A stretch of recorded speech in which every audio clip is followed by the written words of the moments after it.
Assalamualaikum warahmatullahi wabarakatuh.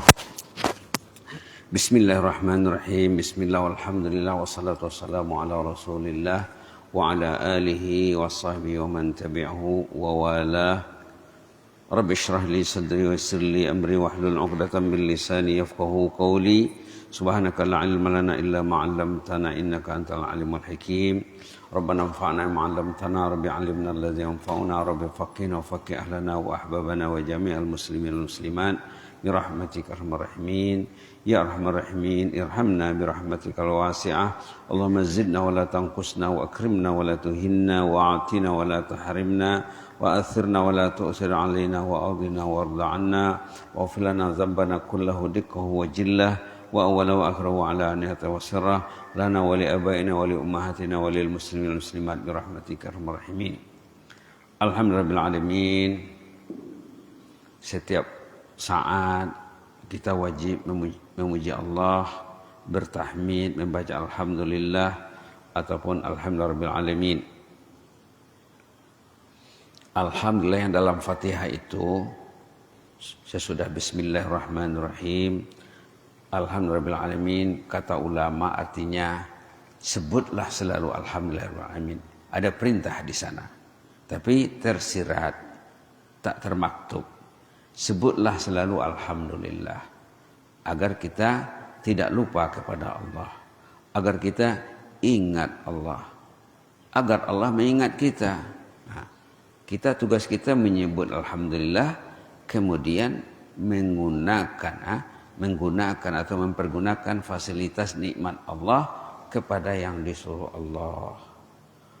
Allah mengingat kita, ditolongnya kita. Allah mengingat hambanya, ditolongnya hamba itu, didukungnya, dibantunya, dikerahkannya malaikat bersama orang itu. Tanpa dukungan malaikat tidak bisa, Pak.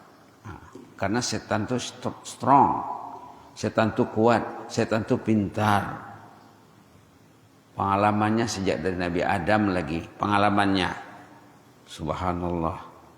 Jadi selalu kita memuji Allah karena kekuatan yang diberikan Allah, keyakinan yang diberikan Allah, keilmuan yang serba sedikit dilimpahkan Allah kepada kita.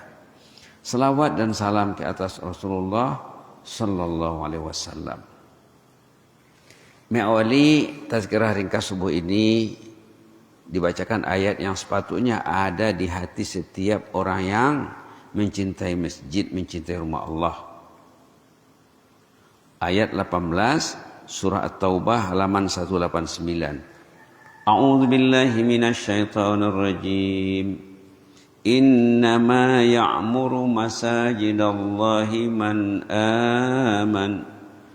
amana billahi wal yawmil akhir wa aqamas salata wa ataz zakata wa lam yakhsha illa Allah. فَعَسَى أُولَئِكَ أَنْ يَكُونُوا مِنَ الْمُهْتَدِينَ. Sadaqallahul azim. Allahumma ij'alna minal muhtadin. Allahumma ij'alna minal muhtadin. Allahumma ij'alna minal muhtadin. Halaman 189 ya, surah Taubah ayat 18. Innama ya'muru masajidallah. Yang rajin mendatangi rumah Allah, yang rajin mengimarahkan rumah Allah, yang rajin memakmurkan rumah Allah, man aman, mereka yang beriman kepada Allah, beriman kepada hari kemudian, menegakkan salat, membayar zakat, dan mereka takut kepada Allah. Mereka inilah yang tergolong muhtadin.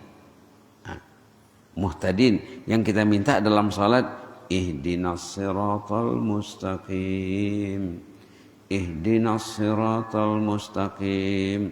Berapa kali diminta dalam salat fardu, dalam salat sunat, dan di luar salat juga. Ihdina, bimbinglah kami, tuntunlah kami, ajarlah kami, tunjukilah kami, berilah kami hidayah. Dalam ayat ini, orang yang dituntun Allah, yang dibimbing Allah kehidupannya, dekat hatinya ke masjid. Disanjung Allah, dipuji Allah. Sanjungan dan pujian itu mengandung makna perintah. Mengandung makna perintah. Selain ayat-ayat lain yang menyuruh kita mencintai masjid dan hadis-hadis Nabi. Banyak lagi. Ini baru satu contoh. Baru satu contoh. Baik, itu mukadimah Pak ya. Kemudian kita kaitkan dengan hadis Nabi tentang masjid juga. Kalau dalam kitab Imam Nawawi Riyadhus Shalihin hadis nomor 1085. Hadisnya pendek sekali. An Abi Sa'id Al-Khudri radhiyallahu anhu anna Rasulullah sallallahu alaihi wasallam qala, yang meriwayatkan hadis ini Abu Sa'id Al-Khudri namanya ya. Semoga Allah meridainya. Beliau pernah mendengar Nabi berpesan bersabda ketika melihat sahabatnya lengah sedikit masuk masjid tapi lambat ke depan. Dalam hadis ini Nabi mengajar kita kalau kita masuk masjid terus ke depan. Masuk masjid terus ke depan, jangan di belakang. Ini sahabat Nabi di belakang lambat majunya ke depan. Apa kata Nabi? Ra'a fi ashabihi ta'akhura. Dilihatnya di kalangan sahabatnya agak berlambat-lambat merebut saf. Aturnya terus ke depan, penuhi saf 1, kedua. Imam sudah imam ataupun Bilal qamat, iqamah, kita sudah siap. Dilihat oleh Rasulullah SAW, sahabatnya agak berlambat-lambat, agak slow sedikit. Faqala lahum, Nabi memerintahkan, ini perintah ini, taqaddamu, majulah, isilah yang kosong, saf yang kosong, fa'tammu bi, ikutilah, contohilah aku, kata Nabi. Taqaddamu, majulah, contohilah aku, kata Nabi. Wal ya'tamma bikum man ba'dakum. Orang yang datang sesudah kamu nanti akan mencontohi kalian pula, kata Nabi. Kalau orang itu berlambat-lambat, berlengah-lengah di belakang, kadang-kadang imam dah baca Fatihah baru nak masuk shaf.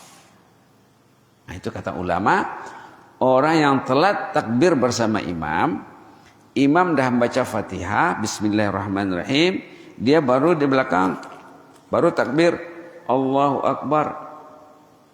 Kata ulama yang menganalisa hadis dan ayat Quran, orang tuh rugi, kerugian yang menimpanya tidak dapat dibayar dengan uang seluruh dunia ini, dengan kekayaan dunia.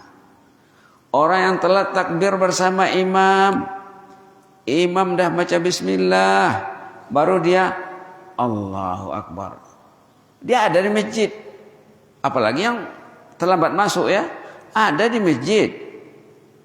Tapi kena lambat bergabung dengan saf.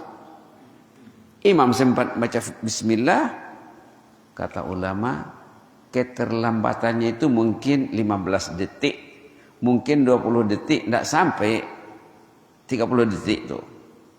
Nah, yang 15 detik, 20 detik itu dinilai kerugiannya, kata ulama, tidak dapat dibayar dengan semua harta benda dunia ini. Subhanallah. Maka Nabi mengatakan selanjutnya, la yazalu qaumun yata'akhkharun hatta yuakhirahumullah, rawahu Muslim. Hadis kuat riwayat Imam Muslim. Orang itu kalau selalu telat,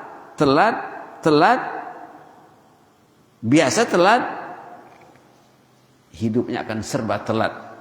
Biasa terlambat, hidupnya akan serba terlambat. Itu telat dari saf ya, atau telat takbiratul ihram bersama imam. Apalagi tak ke masjid, apalagi terlambat 1 rakaat, apalagi imam dah baca surah, terlambat 1 rakaat masbuk, telat takbir saja, imam dah baca basmalah, baru dia takbir, ruginya tidak dapat dikira, tidak dapat dihitung. Orang ini suka mengira dengan angka, dengan uang. dengan harta. Ulama menilai keterlambatan orang yang tak sempat takbir bersama imam, patutnya imam takbir Allahu Akbar, kita pun Allahu Akbar. Ini imam dah baca Bismillahirrahmanirrahim, baru di belakang Allahu Akbar. Kadang-kadang dia di saf, dia sudah ada di saf depan. Imam dah baca bismillah baru dia takbir. Pandainya iblis ya. Pandainya iblis. Dibacakan lagi petikan hadisnya, la yazalu qaumun yata'akhkharun. Orang itu kalau selalu terlambat, biasa terlambat, hatta yuakhirahumullah, Allah akan jadikan dia terlambat. Terlambat kerjanya. Terlambat studinya. Terlambat rezekinya, terlambat dia dalam mengejar kemajuan hidup. Subhanallah. Jadi rumusannya apa? Ingin maju dalam kehidupan, majulah dalam shaf. Imam takbir, kita pun takbir. Ini dalam hadis Muslim ya. Di sini ada petikan dari kitab Mukhtasar Minhajul Qasidin. Ini pun menarik juga. Ini kata ulama tersohor Abu Sulaiman Ad-Darani yang selalu disebut namanya. Dulu dah dibilang kitab ini ada edisi Indonesianya, ada jual di kedai, ada jual di toko, ada jual di Shopee. Namanya tidak dirubah, Mukhtasar Minhajul Qasidin namanya. Artinya apa? Ringkasan Minhajul Qasidin. Ini ringkasannya. Kalau yang di atas ini yang lebih terperinci besar bukunya. Ini baru mukhtasar, ringkasan. Di sini disebut, buku ini dikarang oleh Imam Ibnu Qudamah Al-Maqdisi. Banyak disebut namanya. Dikarang oleh Imam Ibnu Qudamah Al-Maqdisi. Beliau ini, Bismillahirrahmanirrahim, beliau ini tergolong ulama abad ke-7 Hijrah. Meninggal tahun 689. Orang Baitul Maqdis, orang Palestina, ulama Palestina yang tersohor. Dalam karyanya halaman 290 ada dikutip di sini kata-kata hikmah Abu Sulaiman Ad-Darani. Kita dah sebut kalau kita ingin selamat, ada Quran di hati, ada hadis di hati, ada kata-kata hikmah ulama di hati. Ulama kita mesti tahu, kata-katanya mesti tahu serba sedikit. Ulama itu pewaris Nabi. Ulama itu menerapkan ajaran Islam dalam kehidupannya. Kata Abu Sulaiman Ad-Darani, wala yafutu ahadan salatun illa bizambin yuznibuh. Pendek saja ya. Tidak sampai setengah baris. Wala yafutu ahadan salatun illa bizambin yuznibuh. Orang itu kalau luput, kalau terlambat sholat, satu sholat contohnya, kenapa dia terlambat? Kenapa tak ke masjid? Bisa diaplikasikan ke sana. Kenapa tidak datang sholat berjamaah? Menurut rumusan ini, bizambin yuznibuh, dosa yang menghalangnya datang ke masjid. Orang itu kenapa dia telat satu rakaat? Ada kasus dengan Allah, lalu terlambat dia. Kenapa dia terlambat takbiratul ihram? Dosanya. Na'udzubillah. Na'udzubillah. Karena dosa itu pendinding. Dosa itu penghalang. Di sini ada dinukilkan ayat dalam surah Al-Mutaffifin, kalla bal rana ala qulubihim ma kanu yaksibun. Dosa yang mereka lakukan mendinding, mengotori hatinya. Dosa itu berkarat di hatinya. Marta, kalau bahasa Brunei tagar katanya. Araton. Sudahlah. Dosa itu menimbulkan karat di dalam hati, lalu terdinding orang itu dari ketaatan. Subhanallah. Kenapa saya terlambat? Kenapa saya tak ke masjid? Dihalangi oleh dosanya. Tidak dibawa ini ya. Tidak dibawa ini buku kesan dosa. Di antara kesan dosa yang pahit, yang merupakan azab duniawi, siksaan duniawi sebelum siksaan akhirat, tidak mau ke masjid. Tadi surah Mutaffifin Pak ya. Kalau balik ke rumah nanti boleh buka Quran juz 30 awalnya Wailul lil Mutaffifin, tentang pada dasarnya ayat itu tentang diawali dengan apa? Dengan cerita orang yang curang dalam sukatan dan timbangan. Kalla bal rana ini ayat 14 halaman 588. Surah Mutaffifin jelas mengatakan kalla, janganlah begitu Anda. Bal rana ala qulubihim, malah hati mereka kotor, berkarat. Ar-rain itu karat. Saking banyaknya dosa, berkarat hati itu. Ya ilahi. Bukan kotor lagi. Makanu yaksibun, lantaran perbuatannya. Timbunan dosa menghalangi orang itu dari salat, menghalangi orang itu dari masjid. Berat nih Pak ya. Menghalangi orang itu dari Quran, menghalang orang itu dari sholat malam. Kenapa tak sholat malam? Kenapa tak tahajud? Kenapa tak sholat rawatib? Kenapa tak sempat sholat duha 2 rakaat saja pun tak sempat? Waktu lapang, tidak sibuk. Kalau di kantor ada waktu istirahat, mungkin jam 10 atau sebelum atau sesudahnya. Ada waktu istirahat untuk minum. Sempatkanlah sholat 2 rakaat. Di setiap kantor, di setiap, kalau di Indonesia pejabat ya, kantor di sini pejabat di sana. Di setiap pejabat ada ruang sholat. Sholatlah 2 rakaat. Kenapa tak sholat? Kata Imam Abu Sulaiman Ad-Darani, wala yafutu ahadan salatun illa bi dzambin yuznibu.